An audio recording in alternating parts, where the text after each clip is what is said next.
Assalamualaikum warahmatullahi wabarakatuh.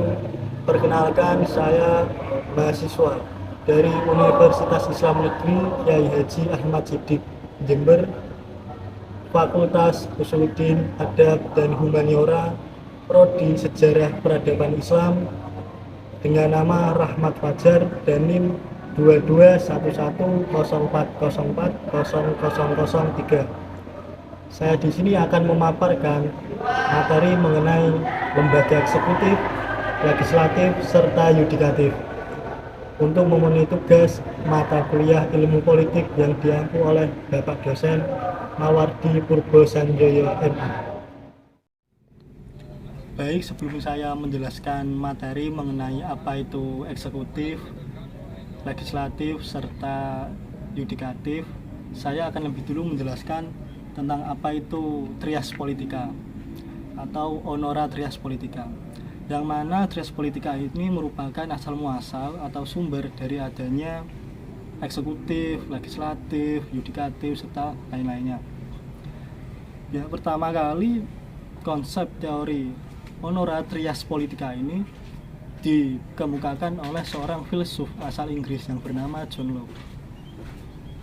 Kemudian dikembangkan oleh seorang filsuf asal Prancis yang bernama Baron de la Montesquieu dalam sebuah bukunya yang berjudul La Esprit des Lois pada tahun 1748. Ada perbedaan mendasar antara dua teori tadi. Trias politika menurut teorinya John Locke itu dibagi menjadi tiga. Yang pertama adanya kekuasaan eksekutif, setelah itu legislatif, dan yang terakhir ada federatif. Yudikatif dalam trias politikanya John Locke itu masuk ke kekuasaan eksekutif, dan federatif ini berfungsi untuk menjaga hubungan dengan daerah lain atau pada zaman sekarang biasa dikenal sebagai Kementerian Luar Negeri. Berbeda dengan trias politikanya Montesquieu.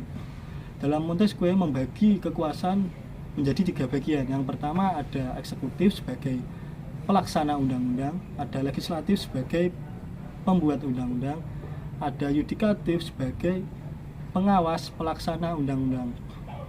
Dalam teorinya Montesquieu ini tidak ada federatif, dan yudikatif berdiri sendiri, tidak menjadi bagian dari eksekutif. Dan negara kita, negara Indonesia, ini menganut konsep teorinya Montesquieu, trias politikanya Montesquieu, tetapi tidak bersifat absolut, karena dalam menjalankan pemerintahannya negara Indonesia ini menambahkan lembaga eksaminatif.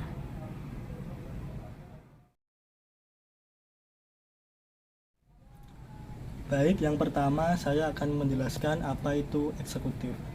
Sebagaimana yang kita ketahui bahwa eksekutif merupakan bagian dari tiga kekuasaan yang tercantum dalam teori trias politika, baik itu trias politikanya John Locke maupun Montesquieu. Ada yang namanya kekuasaan eksekutif atau lembaga eksekutif. Apa lembaga eksekutif ini atau kekuasaan eksekutif ini? Eksekutif merupakan kekuasaan yang berwenang dan bertanggung jawab untuk menerapkan hukum, yang mana berfungsi untuk mengkontrol atau mengcounter perilaku para penduduk ataupun segala hal yang ada di dalam daerah kekuasaannya untuk patuh terhadap undang-undang yang telah berlaku. Di Indonesia sendiri, eksekutif biasa kita kenal sebagai salah satunya presiden, wakil presiden, dan para menteri. Itu merupakan eksekutif, bagian dari kekuasaan eksekutif. Mereka masuk dalam lembaga eksekutif, mereka bertugas untuk melaksanakan hukum yang telah berlaku dan juga melakukan pengkontrolan terhadap para penduduk ataupun para masyarakat agar taat kepada undang-undang yang telah berlaku. Dalam tingkat daerah ada juga kekuasaan eksekutif yang dipegang oleh para kepala daerah. Misalnya ada gubernur, wali kota, bupati, wakil, dan para wakilnya itu juga termasuk dalam kekuasaan eksekutif. Kekuasaan eksekutif sendiri juga merupakan kekuasaan yang paling menonjol atau bisa dilihat secara nyata, karena sering terlihat oleh publik, juga sering melakukan kontak langsung dengan masyarakat.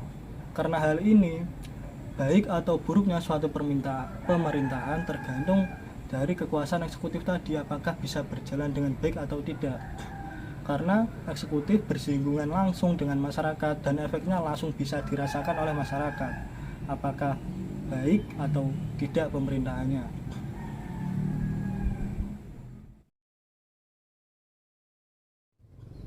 Baik, setelah tadi saya sedikit menjelaskan mengenai apa itu eksekutif, sekarang saya akan menjelaskan apa itu legislatif. Legislatif juga termasuk dalam bagian dari teori trias politika.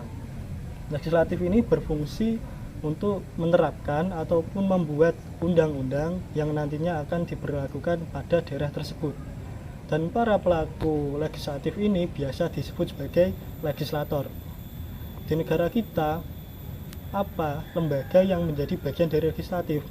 Pertama ada MPR, yaitu Majelis Permusyawaratan Rakyat, yang berkedudukan di pusat atau ibu kota negara.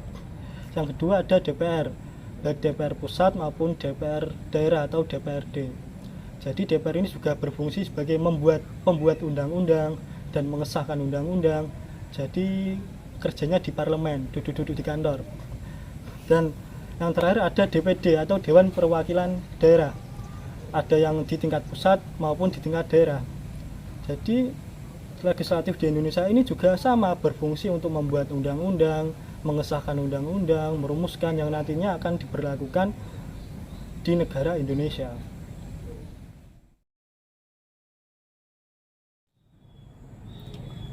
Baik, setelah tadi kita sedikit membahas tentang kekuasaan eksekutif, kekuasaan legislatif, sekarang kita akan sedikit membahas mengenai kekuasaan yudikatif. Apa kekuasaan yudikatif itu? Kekuasaan yudikatif atau lembaga yudikatif ini bertugas dan berfungsi sebagai pengawas. Pengawas dari siapa? Yaitu pengawas dari kekuasaan eksekutif. Jadi tugasnya mengawasi jalannya pemerintahan berdasarkan undang-undang yang telah berlaku atau telah disahkan. Dan di Indonesia sendiri lembaga yudikatif ada, terdiri dari MA, MK, KY.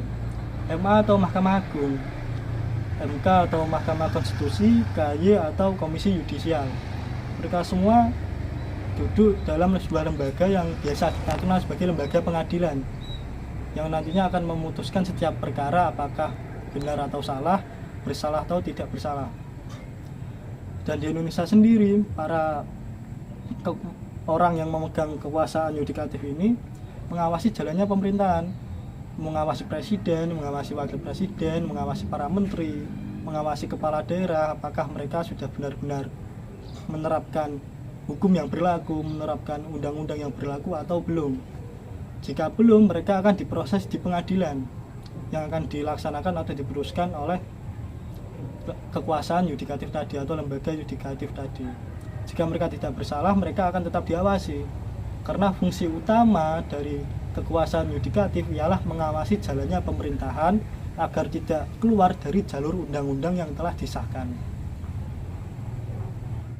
Demikian yang bisa saya sampaikan.